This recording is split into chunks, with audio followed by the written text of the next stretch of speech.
DNS news కి స్వాగతం. Bulletin లో ముందుగా హెడ్లైన్స్.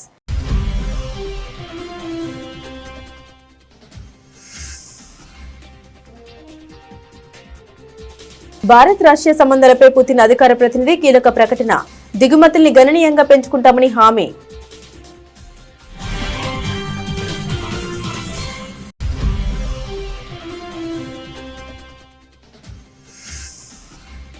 మన దేశంలోని 1700 గ్లోబల్ సామర్థ్య కేంద్రాలు ఉన్నాయి వెల్లడించిన కేంద్ర విదేశాంగ శాఖ మంత్రి జయశంకర్.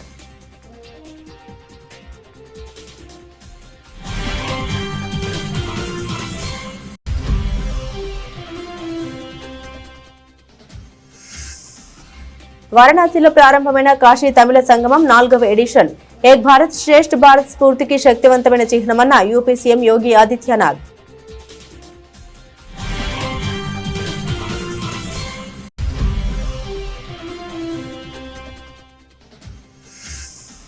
స్పీకర్ ఓం బిర్లా ఏర్పాటు చేసిన అఖిలపక్ష సమావేశంలో కేంద్రం విపక్షాల మధ్య కుదిరిన అవగాహన.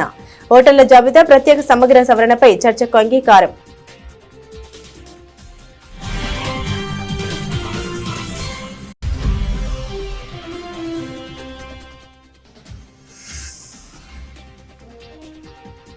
ఈ నెల 8-9న జరగనున్న తెలంగాణ రైజింగ్ గ్లోబల్ సమ్మిట్ ప్రపంచ ప్రఖ్యాత ప్రముఖులు ప్రతినిధులు పాల్గొంటారని తెలిపిన సీఎం రేవంత్ రెడ్డి.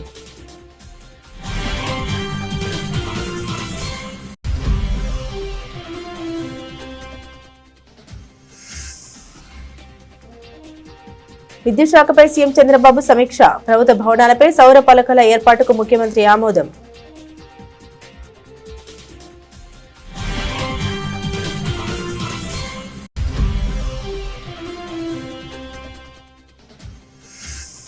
మరోసారి హిందూ వ్యతిరేక మనస్తత్వాన్ని బయటపెట్టిన కాంగ్రెస్ పార్టీ.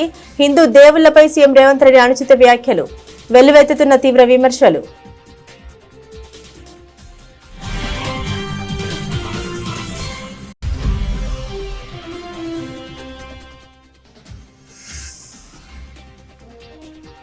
ఏపీ సీఎంపై పేర్ని నాని తీవ్ర ఆరోపణలు.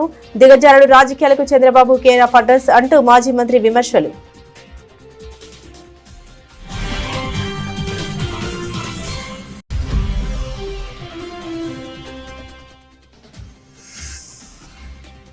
ఏం సాధించారని కాంగ్రెస్ విజయోత్సవాలు చేసుకుంటున్నారు. ప్రభుత్వంపై మాజీ మంత్రి శ్రీనివాస్ గౌడ్ ధ్వజం.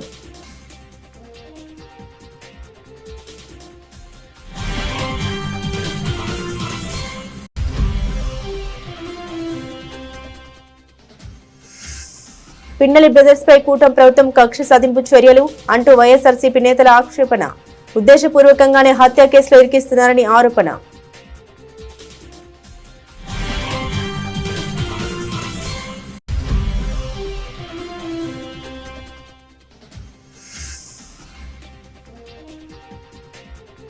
రికార్డుల వైభవ్. స్మార్ట్లోనూ మెరుపు సెంచరీ. పిన్న వయసులోనే 3 శతకాలు.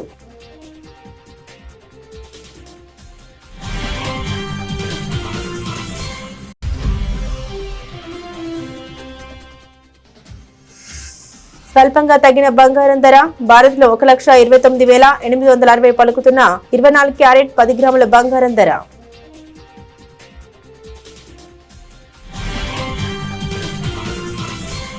రష్యా అధ్యక్షుడు వ్లాదిమిర్ పుతిన్ భారత పర్యటనకు ముందు భారత రష్యా సంబంధాలపై పుతిన్ అధికార ప్రతినిధి దిమిత్రీ పెస్కోవ్ కీలక ప్రకటన చేశారు. వాణిజ్య లోటు విషయంలో భారత్ ఆందోళన తమకు తెలుసన్నారు. అందుకే దాన్ని బ్యాలెన్స్ చేసేందుకు దిగుమతుల్ని గణనీయంగా పెంచుకుంటామని హామీ ఇచ్చారు. అదేవిధంగా ఉగ్రవాదంపై కలిపి పోరాడేందుకు సిద్ధమని తెలిపారు. ద్వైపాక్షిక వాణిజ్యంపై ఇతర దేశాల ఒత్తిడి లేని వ్యాపార విధానాన్ని అభివృద్ధి చేయాల్సిన అవసరం ఉందన్నారు. త్వరలో పుతిన్ భారత పర్యటనకు రానున్నారు. ఈ తరుణంలో రష్యా నుండి ఇలాంటి ప్రకటన వెలువడడం గమనార్హం. అమెరికా ఆంక్షలు విధించినప్పటికీ భారత్కు చమురు సరఫరా తగ్గకుండా చూసేందుకు రష్యా ప్రయత్నిస్తుందని పెస్కోవ్ తెలిపారు. భౌగోళిక రాజకీయాలకు అతీతంగా పనిచేసే ఒక వాణిజ్య వ్యవస్థను అభివృద్ధి చేయాలని రష్యా కోరుకుంటున్నట్లు వెల్లడించారు. ఇరు దేశాల ద్వైపాక్షిక వాణిజ్యం 2030 నాటికి $100 బిలియన్ చేరుతుందని ఆశాభావం వ్యక్తం చేశారు. నేడు భారతదేశంలో దాదాపు 1700 గ్లోబల్ సామర్థ్య కేంద్రాలు ఉన్నాయని కేంద్ర విదేశాంగ శాఖ మంత్రి జయశంకర్ అన్నారు. ఢిల్లీలో జరిగిన ఒక కార్యక్రమంలో ఆయన ఈ వ్యాఖ్యలు చేశారు. అనంతరం జయశంకర్ మాట్లాడారు. గత కొన్ని సంవత్సరాలుగా గ్లోబల్ సామర్థ్య కేంద్రాలు అని పిలువబడే వాటి పెరుగుదలను మనం చూశామని, నేడు మన దేశంలో దేశంలోని 1700 గ్లోబల్ సామర్థ్య కేంద్రాలు ఉన్నాయని చెప్పుకొచ్చారు. ఇవి ప్రపంచవ్యాప్తంగా ఉన్న అటువంటి కేంద్రాల్లో సగం వరకు ఉన్నాయని వెల్లడించారు. So far I have spoken about the mobility of people, but I also want to highlight that work can also be mobile.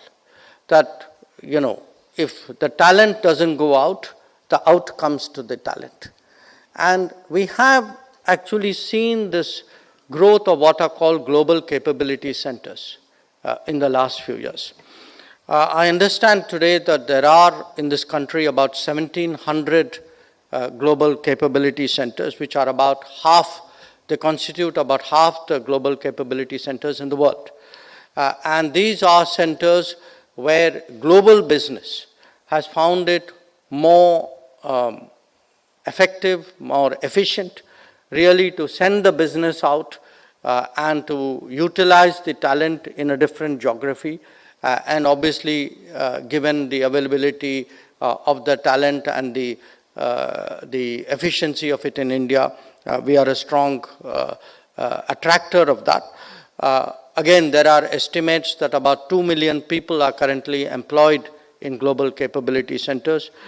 And I think the rough revenue estimates which people put for global capability centers is somewhere between $65 to $75 billion currently a year. And looking ahead, I mean, certainly as we are moving to an era of AI, of higher skills, of advanced manufacturing, and also of, as I said, of social services of various kinds, we do anticipate a world which will put a greater premium on mobility.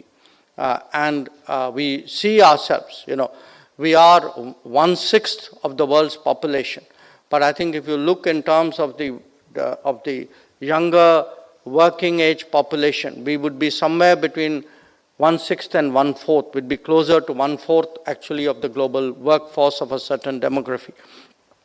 So, ఏక్ భారత్ శ్రేష్ఠ భారత్ స్ఫూర్తికి శక్తివంతమైన చిహ్నమైన కాశీ తమిళ సంగమం యొక్క 4వ సంవత్సరం వారణాసిలో ప్రారంభమైంది. ఈ కార్యక్రమానికి ముఖ్య అతిథులుగా UP CM Yogi Adityanath, Tamil Nadu governor Ravi, Puducherry lieutenant governor Kailash Nathan, కేంద్ర మంత్రి ధర్మేంద్ర ప్రధాన్ మరియు కేంద్ర సహాయ మంత్రి మురుగన్ సమక్షంలో దివ్యమైన మోక్షదాయిని కాశీ భూమిపై కాశీ తమిళ సంగమం యొక్క 4వ ఎడిషన్ ప్రారంభించబడింది. ఈ సందర్భంగా ముఖ్యమంత్రి యోగి ఆదిత్యనాథ్ మాట్లాడారు. కాశీ తమిళ సంగమం నిర్వహణ ఉత్తర మరియు దక్షిణ భారతదేశం మధ్య సాంస్కృతిక, విద్య, ఆర్థిక మరియు ఆధ్యాత్మిక భాగస్వామ్యాన్ని బలోపేతం చేయడం ద్వారా భారతదేశానికి ఉజ్వల భవిష్యత్తుకు కొత్త ద్వారాలు తెరుస్తుందని అన్నారు. కాశీలోని కేదార్ ఘాట్, హనుమాన్ ఘాట్ మరియు హరిశ్చంద్ర ఘాట్ చుట్టూ తమిళ సాంప్రదాయం యొక్క శక్తివంతమైన ఉనికి ఉన్నప్పటికీ కనిపిస్తుందని సీఎం చెప్పుకొచ్చారు. मुझे इस अवसर पर आप सबको यह अवगत कराते हुए भी प्रसन्नता हो रही है कि उत्तर प्रदेश सरकार ने आदरणीय प्रधानमंत्री जी के प्रेरणा से अपने वोकेशनल एजुकेशन में तमिल, कन्नड़, मलयालम, तेलुगु, मराठी और बंगाली इन भाषाओं को तय किया है कि यूपी के वोकेशनल एजुकेशन से जुड़े हुए छात्र इन सभी के बारे में अपनी रुचि के अनुसार किसी एक भाषा को तय करते हुए लेंगे तो सरकार उसका पूरा खर्चा उठाएगी, सरकार उन्हें भरपूर सहयोग करेगी। और मुझे प्रसन्नता है कि तमिल करिकुलम, इसमें तमिल भाषा सीखने के लिए हमारे छात्रों को एक नया मंच, एक नया प्लेटफॉर्म उपलब्ध करवा रहा है। दूसरा, उत्तर प्रदेश का बहुत बड़ी संख्या में, हजारों की संख्या में श्रद्धालु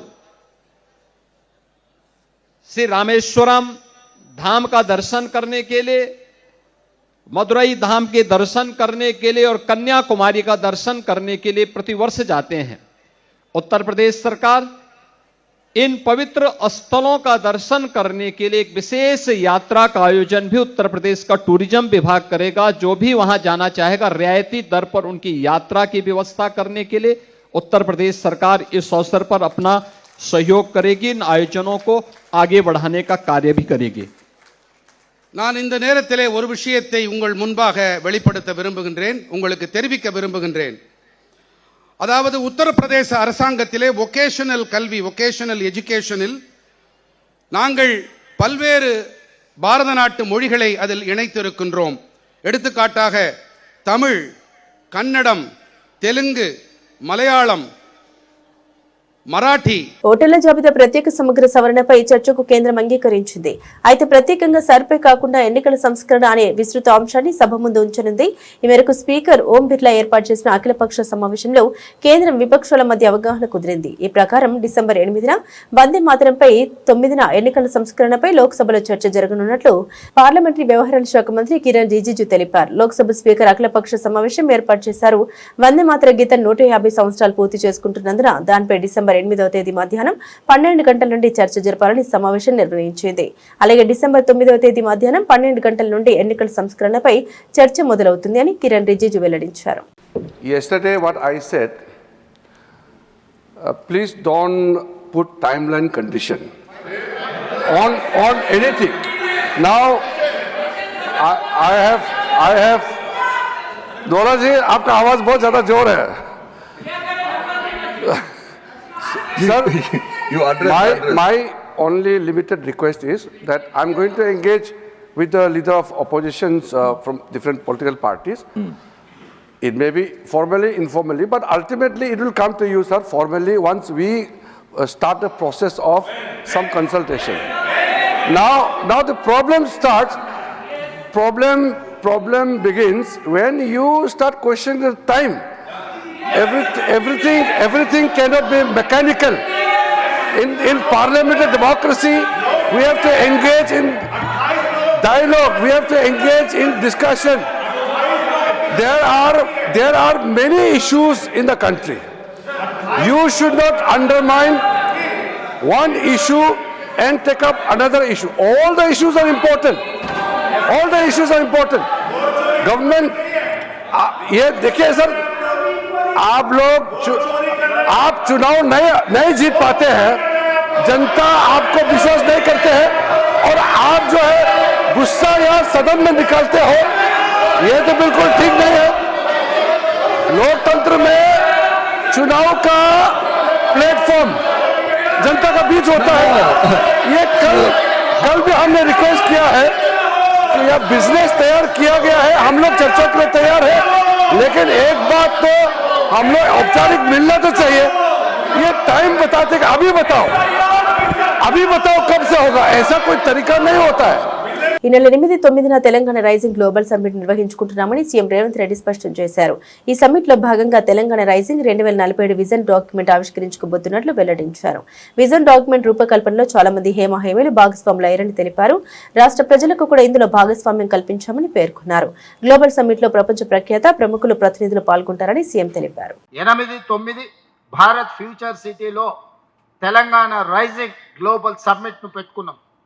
8 తారీఖు రోజు 1 గంటకు సంబరాలు ప్రారంభమై మనం మొదటి రోజు మొత్తం సంక్షేమ పథకాలు ఏ విధంగా అమలు చేసినాం, 2 సంవత్సరాల పరిపాలన ఏ విధంగా జరిగిందో చర్చలు పెట్టి సాయంత్రానికి తెలంగాణ సాంస్కృతిక ఉత్సవాలను జరుపుకుంటాం. 8 తారీఖు రోజు ముఖ్యమైన నాయకులందరినీ కూడా కార్యక్రమానికి ప్రభుత్వ పరంగా ఆహ్వానించడం జరుగుతుంది. 9వ తారీఖు రోజు మనం ఏవైతే పాలసీస్ తీసుకొచ్చినామో, education policy, employment policy, tourism policy, health policy, అదేవిధంగా IT and industries policy, energy policy, ఇట్లాంటి ఏవేవైతే పాలసీలు మనము అంతకుముందు లేవు, నూతనంగా మనము ఒక ట్రాన్స్పరెంట్ పాలసీస్ తీసుకొచ్చి అర్హత ఉన్న ప్రతి వాడికి అవకాశం ఇవ్వాలనేది ఒక విజన్ డాక్యుమెంట్ను మనం చేసుకుని, ఈ విజన్ డాక్యుమెంట్లో ప్రపంచ స్థాయి మేధావులు ఉన్నారు. బ్రిటిష్ ప్రెసిడెంట్గా, ప్రైమ్ మినిస్టర్గా పనిచేసిన టోనీ బ్లేయర్ నుంచి అభిజిత్ బెనర్జీ వరకు, సంతను నారాయణ్, అజయ్ బంగా, సత్య నాదెల్లా, ప్రేమ్జీ వత్సవ్ లాంటి మేధావులు వీళ్ళందరూ కూడా తెలంగాణ రాష్ట్ర అభివృద్ధి కోసం ప్రణాళికలు ఏ విధంగా రచించాలనో international experts Raghuram Rajan former RBI governor నుంచి మొదలు పెడితే రాష్ట్రంలో పర్యావరణ హితమైన రవాణాను ప్రోత్సహించేందుకు ఆర్టీసీలో త్వరలోనే 1000 ఎలక్ట్రిక్ బస్సుల్ని కొనుగోలు చేయాలని ముఖ్యమంత్రి చంద్రబాబు నాయుడు ఆదేశించారు. రాబోయే 5 ఏళ్లలో ఆర్టీసీ బస్సులన్నింటినీ ఈవీలుగా మార్చాలని లక్ష్యంగా పెట్టుకోవాలన్నారు. దీనికి అనుబంధంగా రాష్ట్ర వ్యాప్తంగా 5000 ఈవీ ఛార్జింగ్ స్టేషన్లను ఏర్పాటు చేయాలని సూచించారు. సచివాలయంలో విద్యుత్ శాఖపై నిర్వహించిన ఉన్నత స్థాయి సమీక్షలో ముఖ్యమంత్రి పలు కీలక ఆదేశాలు జారీ చేశారు. రాష్ట్రంలో విద్యుత్ డిమాండ్కు అనుగుణంగా నాణ్యమైన నిరంతరాయ విద్యుత్ సరఫరా ఉండేలా చూడాలని అధికారులను ఆదేశించారు. రాష్ట్రంలోని ఫెర్రో అలైస్ పరిశ్రమలకు మరో ఏడాది పాటు ప్రోత్సాహకాలను పొడిగిస్తూ ముఖ్యమంత్రి చంద్రబాబు కీలక నిర్ణయం తీసుకున్నారు. రాహుల్ గాంధీ నేతృత్వంలోని కాంగ్రెస్ మరోసారి దాని లోతుగా పాతుకుపోయిన హిందూ వ్యతిరేక మనస్తత్వాన్ని బయటపెట్టింది. హిందూ దేవుళ్లపై ముఖ్యమంత్రి రేవంత్ రెడ్డి వివాదాస్పద వ్యాఖ్యలు చేశారు. భక్తుల మనోభావాలు, ఆచారాలను కించపరిచేలా వ్యాఖ్యానించారు. 3 కోట్ల మంది దేవుళ్లు ఎందుకున్నారని ప్రశ్నించారు. మనకు దేవుడిపైన ఐక్యాభిప్రాయం లేదని వ్యాఖ్యానించారు. గాంధీ భవన్ లో నిర్వహించిన పీసీసీ కార్యవర్గ సమావేశంలో సీఎం పాల్గొని మాట్లాడారు. హిందువుల్లో ఎంతమంది దేవతలు ఉన్నారు? 3 కోట్ల మంది ఉన్నారా? మరి అన్ని ఎందుకున్నాయి? పెళ్లి చేసుకోనోనికి హనుమంతుడున్నాడు. 2 పెళ్లిళ్లు చేసుకునేటోళ్లకు ఇంకొక ఆయన దేవుడున్నాడు. మందు తాగేటోళ్లకు ఒక దేవుడున్నాడు. ఎల్లమ్మ పోచమ్మ కళ్ళు పోయాలే, కోడి కొయ్యాలనేటోళ్లకు ఓ దేవుడున్నాడు. పప్పన్నం తినేటోళ్లకు కూడా దేవుడున్నాడు. అన్ని రకాల దేవుళ్లు ఉన్నారని వ్యాఖ్యానించారు. సీఎం రేవంత్ రెడ్డి చేసిన ఈ వ్యాఖ్యలపై తీవ్ర విమర్శలు వెల్లువెత్తుతున్నాయి. హిందువుల మనోభావాల్ని దెబ్బతీశారంటూ ఆగ్రహం వ్యక్తం చేస్తున్నారు. హిందువులంటే తాగుబోతులు, తిండి బోతులుగా చిత్రీకరించే ప్రయత్నం రేవంత్ రెడ్డి చేస్తున్నారంటూ మండిపడుతున్నారు. సీఎం రేవంత్ రెడ్డి తక్షణమే తన వ్యాఖ్యలు ఉపసంహరించుకోవాలని, క్షమాపణ చెప్పాలనే డిమాండ్లు వినిపిస్తున్నాయి. ఈ వ్యాఖ్యలపై బీజేపీ రాష్ట్ర అధ్యక్షుడు రామచందర్, కేంద్ర మంత్రి బండి సంజయ్, రాష్ట్ర నాయకులు, హిందూ సంఘాలు తీవ్రంగా ఖండించారు. ఇది కాంగ్రెస్ యొక్క నిజమైన ముఖం అని హిందువుల్ని అపహాస్యం చేయడం, వారి నమ్మకాల్ని కించపరచడం మరియు రాజకీయ లాభం కోసం విభజనను తయారు చేయడమని అన్నారు.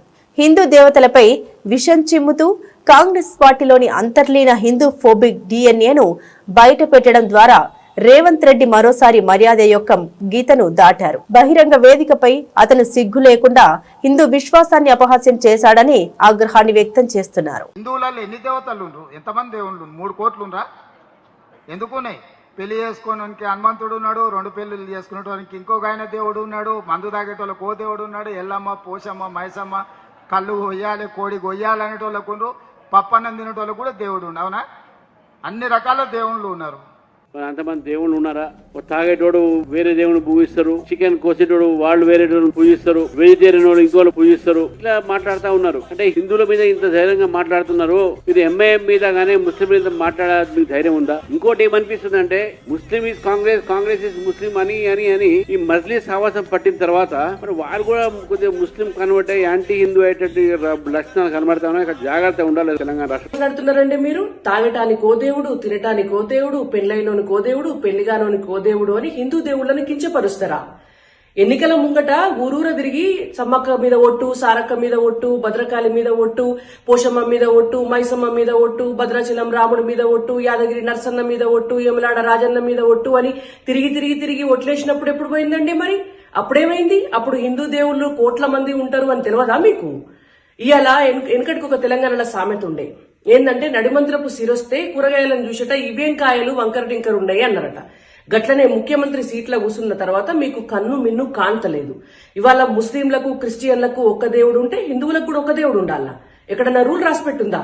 దేశంలో తప్పుడు దిగజారుడు రాజకీయాలు చేయడంలో చంద్రబాబు దిట్ట అని ఎప్పటికప్పుడు విత్త పోకడలతో ముందుకెళ్తారని మాజీ మంత్రి కృష్ణా జిల్లా వైఎస్ఆర్సీపీ అధ్యక్షులు పేర్ని నాని మండిపడ్డారు. గతంలో ఒక పార్టీలో గెలిచి మరో పార్టీలోకి వెళ్లేవారని, కానీ ఇప్పుడు చంద్రబాబు డబ్బులిచ్చి పదవులు కొనుక్కునే కొత్త సంప్రదాయానికి తెరలేపారని ఆరోపించారు.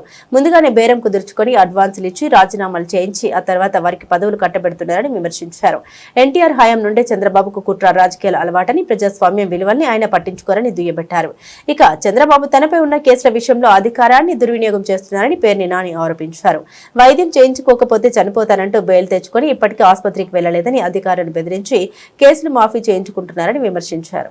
అంటే ఒక పెట్టుబడిదారుని ఎత్తుకొస్తాడు, డబ్బులు ఇప్పిస్తాడు, భయానాలు ఇప్పిస్తాడు, వెంటనే వాళ్ళకే ఈ పదవులన్నీ అంటే ముందే బేరం మాట్లాడించి డబ్బులు తెచ్చుకోమని చెప్పి పెట్టుబడి పెట్టించి పదవులు కూడా డబ్బులతో కొనిపించేటువంటి, అంటే ఏదైనా నాడు ఎన్టీ రామారావు గారిని పడేయటం దగ్గర నుంచి ఇవాళ దాకా రాజకీయ నాయకుల్ని డబ్బుకి ఎరేసి వాళ్ళని కొనటం అనేది చంద్రబాబు నాయుడు యొక్క నైజం.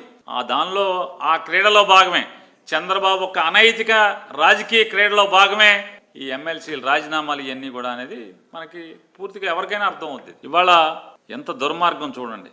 ఎవరైతే ఏ డిపార్ట్మెంట్ అయితే చంద్రబాబు నాయుడు యొక్క తప్పుల్ని వెలికి తీసి అతను చేసిన పాపాలని సాక్ష్యంగా పెట్టి కేసులు కట్టి చంద్రబాబు అరెస్ట్ అయ్యి మెరిట్స్ మీద కాకుండా ఆరోగ్యం పాడైపోయింది చచ్చిపోతాడు, ఆరోగ్యం బాగు చేయించుకోకపోతే హాస్పిటల్లో చేరబోతే చంద్రబాబు చచ్చిపోతాడని చెప్పని కారణాలు చెప్పి బెయిల్ తెచ్చుకుని హెల్త్ గ్రౌండ్స్ లో బెయిల్ తెచ్చుకుని దాదాపుగా 18 గంటలు రాజమండ్రి నుంచి బెజవాడ దాకా ఊరేగుతూ వచ్చి ఇంతవరకు ఒక్కరోజు హాస్పిటల్కి వెళ్ళడు.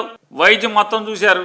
ఇవాళ బెయిల్ని కూడా దుర్వినియోగం చేస్తూ తన మీద పెట్టినటువంటి అన్ని కేసుల్ని అధికారుల్ని బెదిరించి ముఖ్యమంత్రిగా ప్రమాణ స్వీకారం చేసినప్పుడు తనకున్నటువంటి అంటే ప్రజల ఓటు ద్వారా తనకు వచ్చినటువంటి తన చేతికి వచ్చినటువంటి అధికారాన్ని దుర్వినియోగపరచనని చెప్పని ఎంత పచ్చిగా దుర్వినియోగపరుస్తున్నాడు.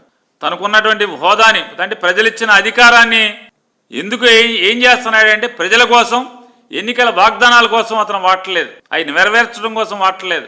వైఎస్ఆర్ కాంగ్రెస్ పార్టీ వాళ్ళని అక్రమ కేసులు బట్టి లోపలేయటానికి వేధించడానికి తన మీద ఉన్నటువంటి కేసులన్నీ కూడా మూసివేయించుకుంటాకి మాత్రమే ప్రజలిచ్చిన అధికారాన్ని ఏం సాధించారని కాంగ్రెస్ విజయోత్సవాలు చేసుకుంటున్నారని మాజీ మంత్రి శ్రీనివాస్ గౌడ్ ధ్వజమెత్తారు. గత ఎన్నికలప్పుడు ఇచ్చిన 6 గ్యారెంటీలను అమలు చేయనందుక, కామారెడ్డి డిక్లరేషన్ లో బీసీలకు ఇస్తారన్న 42% రిజర్వేషన్లు ఇవ్వనందుక, పాలమూరు రంగారెడ్డి ప్రాజెక్టులో మిగిలిన 10% పనులు పెండింగ్ లో పెట్టినందుక, కేంద్రం నుండి రాష్ట్రానికి నిధులు తీసుకురానందుకు సంబరాలు చేసుకుంటున్నారని ప్రశ్నల వర్షం కురిపించారు.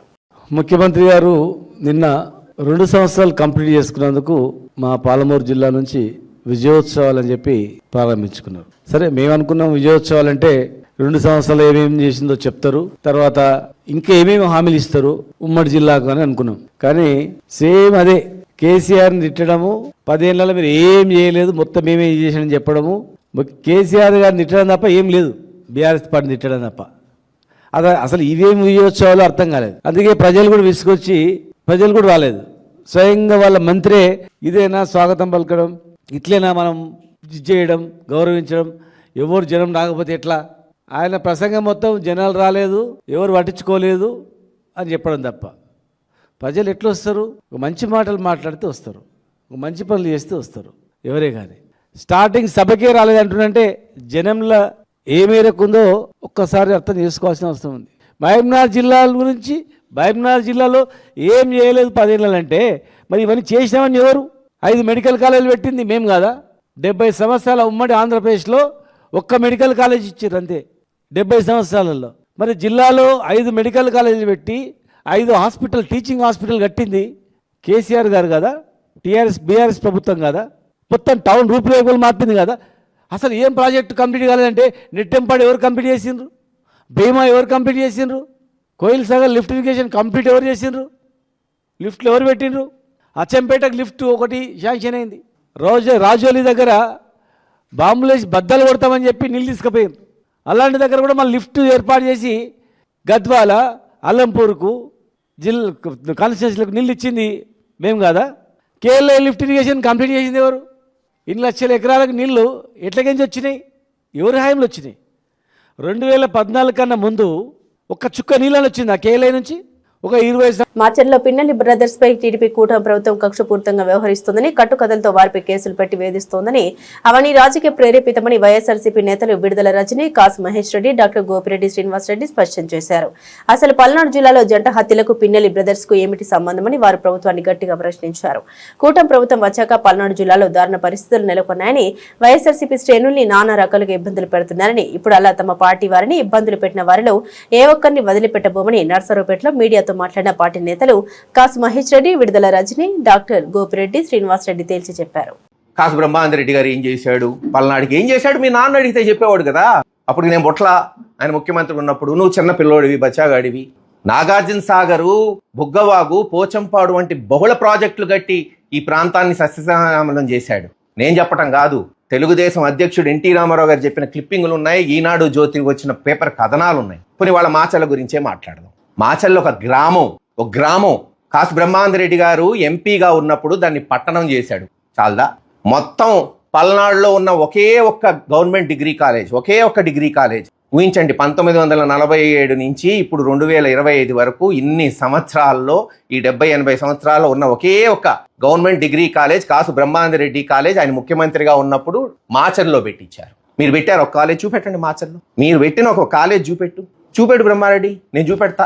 ఇలా అనేక అభివృద్ధి జగన్మోహన్ రెడ్డి గారు ఉన్నప్పుడు పల్నాడు జిల్లా చేశాం, లేదు కాశకృష్ణారెడ్డి గారు ఉన్నప్పుడు గురజాల రెవెన్యూ డివిజన్ అయింది, sub division police sub division municipality అంటాడు. కృష్ణదేవరాయలు గారు మరి మనం చూసినట్టయితే ఈ రోజు ఈ పిన్నెల్లి రామకృష్ణారెడ్డి అండ్ బ్రదర్స్ ని ఏ విధంగా సంబంధం లేనటువంటి కేసులో వాళ్ళని ఏ విధంగా ఇబ్బంది పెడుతున్నారో దీన్నే ఒక ఉదాహరణగా మన జిల్లాలో చూడొచ్చని తెలియజేస్తున్నాను. అసలు ఏంటి రెడ్ బుక్? ఈ రెడ్ బుక్ రాజ్యాంగం ఏంటంటే ఇందులో దీని ఎజెండా ఒకటే. ఇందులో వైఎస్ఆర్ కాంగ్రెస్ పార్టీ నాయకుల్ని, వైఎస్ఆర్ కాంగ్రెస్ పార్టీ కార్యకర్తల్ని ఎవరన్నా ఒక గాలి పోగేసుకుని కట్టుకదల్లి అది గనక స్టేషన్ లో ఆ కంప్లైంట్ కనిపిస్తే ఇమీడియట్ గా దాని మీద అక్రమ కేసులు కట్టడము, అక్రమ అరెస్టు చేయడము, మరి జైలుకు పంపించడం, ఇది ఈ రెడ్ బుక్ యొక్క ఎజెండా. మరి ఈ ఎజెండాని తూచా తప్పకుండా మన పల్నాడు జిల్లాలో అమలు చేస్తూ మరి దీంట్లో భాగంగానే మనం చూసినట్టయితే గుండ్లపాడులో జరిగినటువంటి మన పల్నాడు జిల్లాలో ఆ మర్డర్ కి సంబంధించి అందరు కూడా తెలుసు. హత్య చేసింది టీడీపీ వాళ్ళే, చనిపోయింది టీడీపీ వాళ్ళే. దీంట్లో పిన్నెల్లి బ్రదర్స్ కి ఏం సంబంధం? ఈ సంబంధం లేనటువంటిని ఈ హత్యలో మరి వీళ్ళ పేర్లు చేర్చి దాన్ని ఏ విధంగా ఈ రోజు ఏ పరిస్థితికి తీసుకొచ్చా ప్రజలందరూ కూడా చూస్తా ఉన్నారు. ఇది రెడ్ బుక్ పాలన, రెడ్ బుక్ రాజ్యాంగం అమలుకు పరాకాష్ఠాన్ని మనం చూడొచ్చు. మీరు చూస్తా ఉన్నారు. మన బరిలోకి దిగితే రికార్డుల దుమ్ము దులపడమే పనిగా పెట్టుకున్న ఐపీఎల్ చిచ్చుర పిడుగు వైభవ్ సూర్యవంశీ మరో ఘనత సాధించాడు.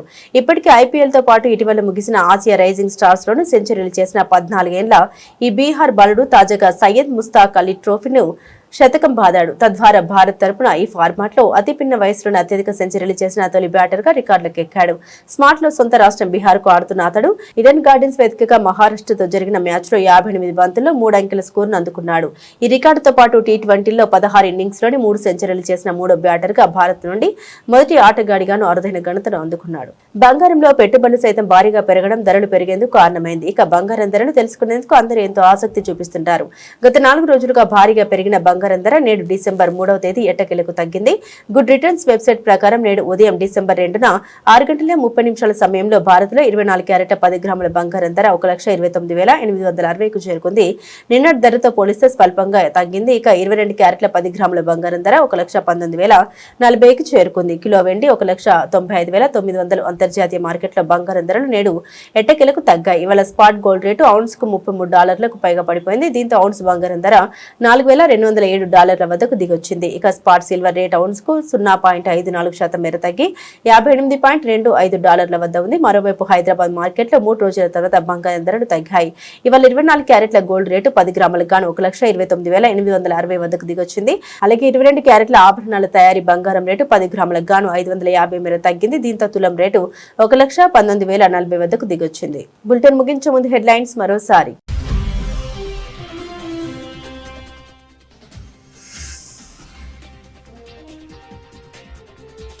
భారత్ రష్యా సంబంధాలపై పుతిన్ అధికార ప్రతినిధి కీలక ప్రకటన. దిగుమతుల్ని గణనీయంగా పెంచుకుంటామని హామీ.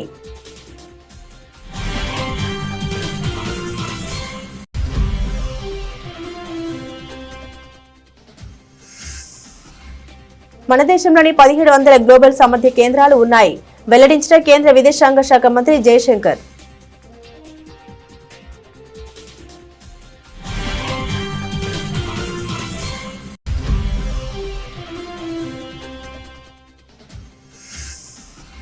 వారణాసిలో ప్రారంభమైన కాశీ తమిళ సంగమం 4వ ఎడిషన్.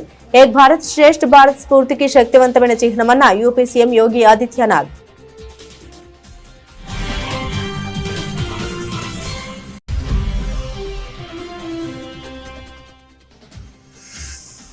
స్పీకర్ ఓం బిర్లా ఏర్పాటు చేసిన అఖిలపక్ష సమావేశంలో కేంద్రం విపక్షాల మధ్య కుదిరిన అవగాహన. ఓటర్ల జాబితా ప్రత్యేక సమగ్ర సవరణపై చర్చకు అంగీకారం.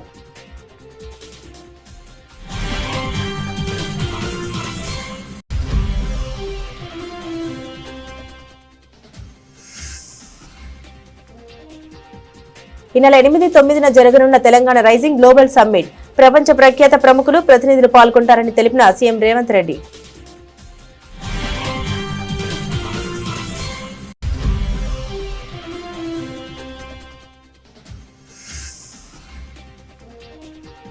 విద్యుత్ శాఖపై సీఎం చంద్రబాబు సమీక్ష. ప్రభుత్వ భవనాలపై సౌర పలకల ఏర్పాటుకు ముఖ్యమంత్రి ఆమోదం.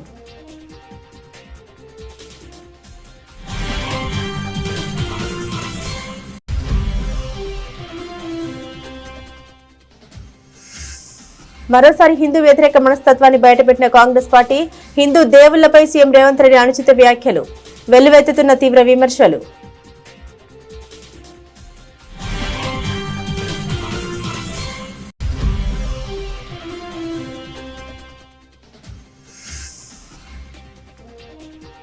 ఏపీ సీఎంపై పేర్ని నాని తీవ్ర ఆరోపణలు. దిగజారుడు రాజకీయాలకు చంద్రబాబు కేర్ ఆఫ్ అడ్రస్ అంటూ మాజీ మంత్రి విమర్శలు.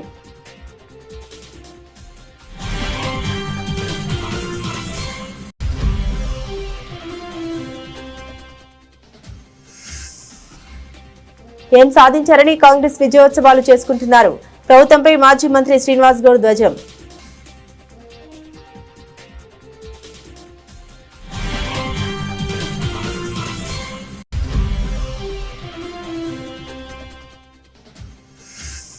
పిన్నెల్లి బ్రదర్స్ పై కూటమి ప్రభుత్వం కక్ష సాధింపు చర్యలు అంటూ వైఎస్ఆర్సీపీ నేతల ఆక్షేపణ. ఉద్దేశపూర్వకంగానే హత్య కేసులో ఇరికిస్తున్నారని ఆరోపణ.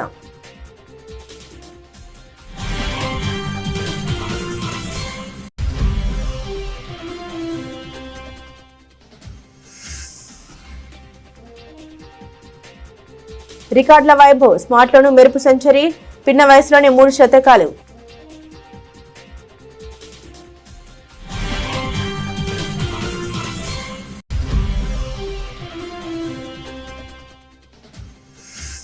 స్వల్పంగా తగ్గిన బంగారం ధర. భారత్ లో 1,29,860 పలుకుతున్న 24 క్యారెట్ 10 గ్రాముల బంగారం ధర.